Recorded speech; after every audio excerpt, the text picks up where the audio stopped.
Hi, sweeties. I wanted to get this banana pudding made. I've been telling y'all about my infamous banana pudding. It is so good. I'm telling you, the kids, grandkids, everybody loves this banana pudding. And also I had to get it done quick because my bananas are getting pretty ripe. I put 8 ounces of cream cheese, softened cream cheese. Cream that, get it real creamy, and then I'm gonna add 14 ounces of sweetened condensed milk. Let me get this creamed up so you don't have to listen to the mixer, and I'll be right back. What I did was cream the cream cheese, and then I added 14 ounces of sweetened condensed milk. I buy store brand. I mean, everything. Even the vanilla wafers is store brand, because you know vanilla wafers are expensive too.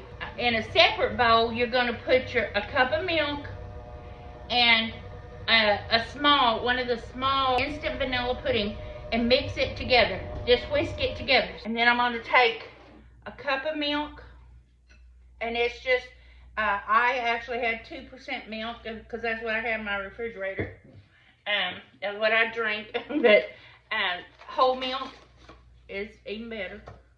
But this is just that, like I said, a small vanilla pudding. And we're going to just mix this together just till it's good and dissolved.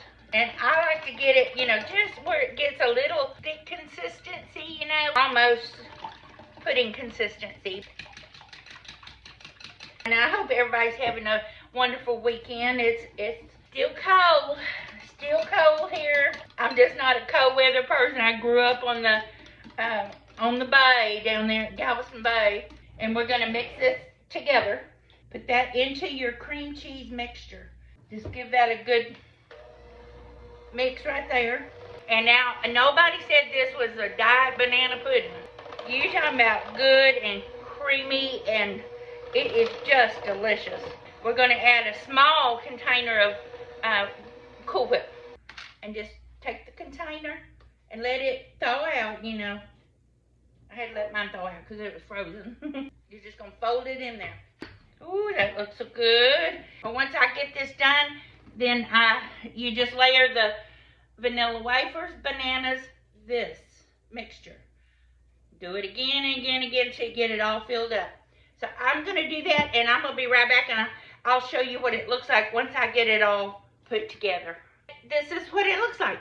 I'm telling you, if you make this is the best banana pudding, and your family will be asking for that over and over and over.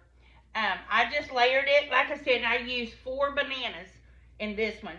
I could have went another layer, but I didn't. And I'm gonna sit it in the refrigerator, and it'll be good anytime. I'm telling you. But there you go. And I'll have the recipe in the comments, and I hope y'all enjoy it, because this is really a good banana pudding recipe. I hope y'all have a great rest of your weekend, and the Lord has just blessed me beyond measure, and I'm so thankful for everything. I'm thankful for all the good comments I get all the time too. I do thank y'all for that. But make this banana pudding. Your family will just say you're just the greatest. I love y'all. Bye.